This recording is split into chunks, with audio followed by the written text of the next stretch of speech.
আসসালামু আলাইকুম viewers, Ayesha's cooking শোতে আপনাদেরকে স্বাগতম জানাচ্ছি। আমি আজ ইজি ভাবে সমোচার রেসিপি আপনাদের সাথে শেয়ার করব। তো চলুন তাহলে শুরু করি।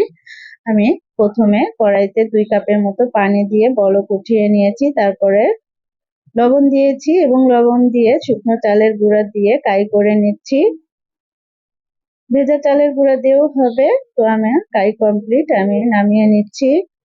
এরপরে আমি যে সমোচা বানাবো সেই পুর, তো আমি এখানে রান্না করা মাংস নিয়েছি 7 টুকরা। এই মাংস ছোট ছোট করে কিউব করে কেটে নিব।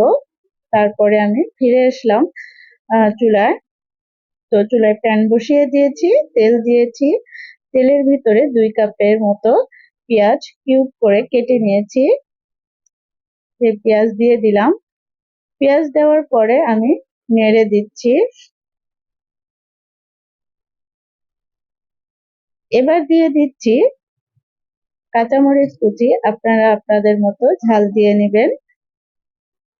তো আমি নেড়ে চেড়ে তারপরে আমি সেই মাংস, গরুর মাংস কুচি করে কেটে রেখেছিলাম সেটা দিয়ে দিয়েছি। দিয়ে ভালো করে নেড়ে চেড়ে ভেজে নিচ্ছি। লবণ দিয়েছি এবং ধনিয়া পাতা দিয়ে দিচ্ছি। ধনিয়া পাতা দেওয়ার পরে ভালো করে আবার ভেজে নিব। তো আমার পুর রেডি। এবার আমি এই পুর নামিয়ে নিচ্ছি। এবার ফিরে আসলাম সেই ডোর কাছে।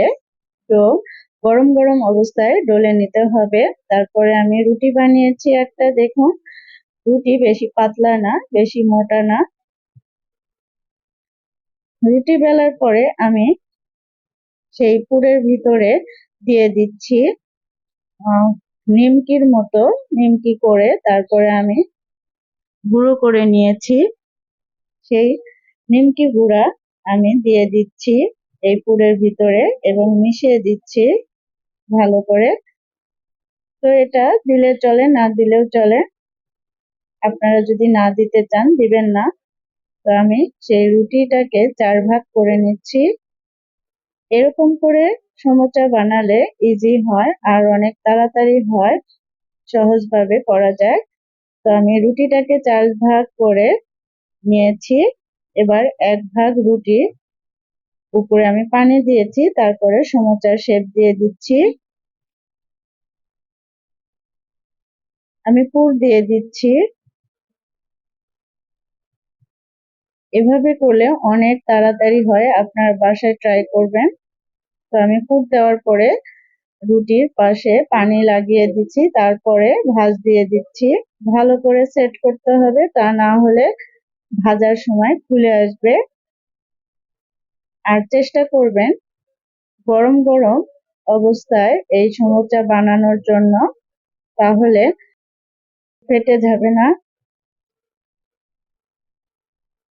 যেহেতু চালের গুঁড়া বেশি ঠান্ডা হলে রুটিটা ফেটে যায়, সেজন্য গরম গরম অবস্থায় তাড়াতাড়ি বানাতে হবে। তো আমি আর একটা রুটির উপর পানি দিলাম এবং ভাঁজ দিয়ে দিচ্ছি। কোণাটা ভালো করে সেট করে দিচ্ছি।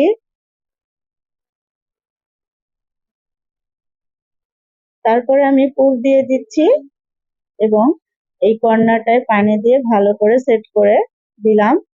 আমি এভাবে সবগুলো সমোচা রেডি করে নিব। একটু তাড়াতাড়ি করতে হবে, তা না হলে রুটি ফেটে যাবে। আপনারা বানিয়ে একটা ভেজা কাপড়ের নিচে রেখে দিবেন, তাহলে ফেটে যাবে না।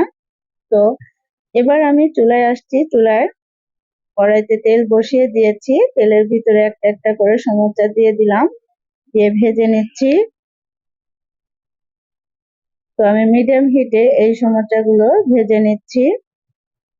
তো সমোচা ভাজা হয়ে গেছে, এবার আমি উঠিয়ে নিচ্ছি।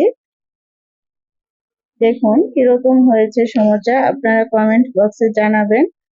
একদম সহজভাবে দেখানোর চেষ্টা করেছি, আশা করছি ভালো লেগেছে। ভালো লাগলে লাইক, কমেন্ট, শেয়ার করে দিবেন। যারা ফেসবুক থেকে দেখছেন প্লিজ পেজটি ফলো করে দিবেন।